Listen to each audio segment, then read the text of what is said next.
Boa tarde, somos do segundo ano F do Departamento de Física. Os componentes do grupo são Alanis Viana, Carlos Teix, Isabela Schaier, Pedro Henrique Viana, Sofia Cortelete e Vitor Godin. Nosso experimento consiste no funcionamento de um braço mecânico por meio de um conjunto de ímãs de neodímio e de um eletroímã superpotente que tem o objetivo de criar, por meio de uma corrente elétrica, um campo magnético capaz de atrair fortemente os ímãs de neodímio. Assim, por meio da atração magnética ocorrerá o movimento do braço. Este movimento ocorre devido ao eletromagnetismo, que consiste no fenômeno relacionado à interação entre campos elétricos e magnéticos. Durante muito tempo, acreditou-se que a eletricidade e o magnetismo eram os mesmos fenômenos. William Gilbert, em 1600, diferenciou os fenômenos elétricos dos magnéticos, criando a expressão força elétrica. Em 1820, Hans Oersted relacionou a eletricidade e o magnetismo. Oersted demonstrou a existência dessa interação a partir de um simples experimento. Ele colocou uma agulha magnética próximo a um condutor de eletricidade. Para isso, ele utilizou uma bússola e um fio de platina em circuito. O fio de platina, ao ser percorrido pela corrente, ficava incandescente, o que gerava uma corrente suficientemente intensa. Quando o fio era aproximado da bússola, sua agulha magnética sofria deflexão.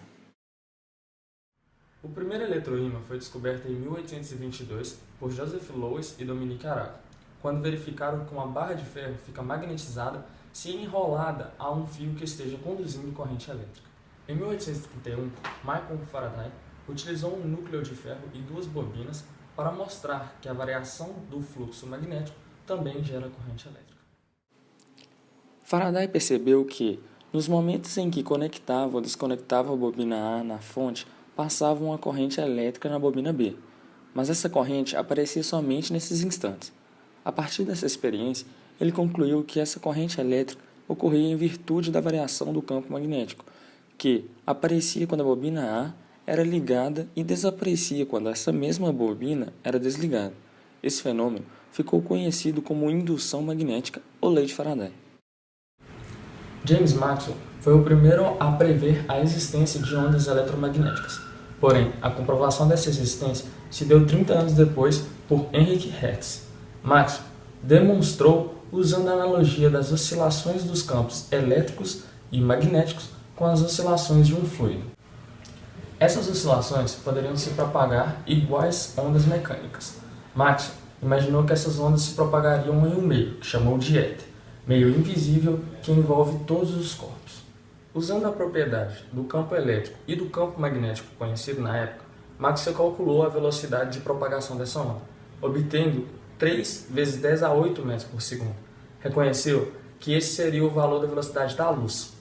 Tomando como referência o resultado obtido na experiência, concluiu que a luz visível seria uma onda eletromagnética.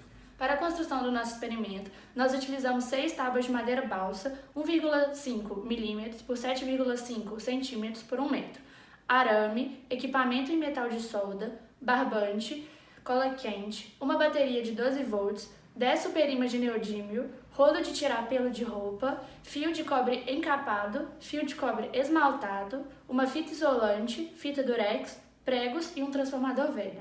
Na construção do eletroímã, o primeiro passo foi enrolar uma fita crepe dentro do corpo do transformador aqui dentro, enrolar os fios de cobre que a gente tirou das bobinas aqui, colocar todas as aletas de metal do mesmo lado, e depois a gente colocou uma fita isolante aqui para segurança. A gente desencapou os 2 fios de cobre e para finalizar, para o ímã funcionar, é só conectar na bateria. Na construção da parte mecânica do nosso trabalho, o principal material que a gente utilizou foi a madeira balsa. No bíceps, a gente utilizou 3 placas na madeira, uma em cima da outra, e a gente também utilizou esse ímã entrelaçado a uma trava de segurança que a gente fez com arame, que esse ímã vai se ligar ao outro para puxar todo o sistema. Aqui na articulação, a gente utilizou de um rolinho, que vai ser realmente a articulação. A madeira balsa a gente utilizou só para dar estabilidade. E logo depois a gente passa para o antebraço. No antebraço a gente utilizou 2 placas, esses retângulos aqui só para dar mais estabilidade também.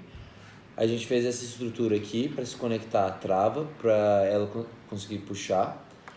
E depois a gente fez também um pulso. O pulso ele tem a mesma trava de segurança do bíceps, só que conectado ao pulso. A gente também fez a mesma estrutura para puxar e a gente utilizou de duas placas de madeira também para fazer a construção. Com a carga oferecida pela bateria, conseguimos criar um campo eletromagnético suficientemente forte no eletroímã para puxarmos o ímã permanente, rodando o virabrequim e puxando o antebraço em relação ao bíceps. Então, no final, o experimento foi bem sucedido e o braço teve movimento.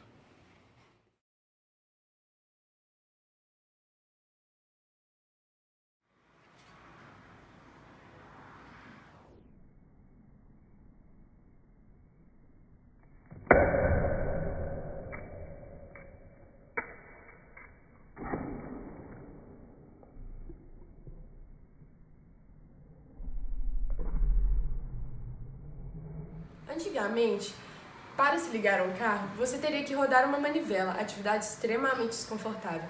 Já hoje em dia, os motores eletromagnéticos facilitam esse tipo de situação, simplificando ações do dia a dia. Esse tipo de motor está presente em ações corriqueiras, como ao utilizar um liquidificador, batedeira, geladeira ou até mesmo ao ligar um ventilador. Algumas empresas automobilísticas estão optando pelo uso desse tipo de motor devido à não emissão de poluentes, sendo ecologicamente corretos. Justamente por aliar a energia elétrica de baixo custo com a estrutura simples, barata e adaptável, esse é um dos motores mais utilizados na atualidade, convertendo energia elétrica em energia mecânica.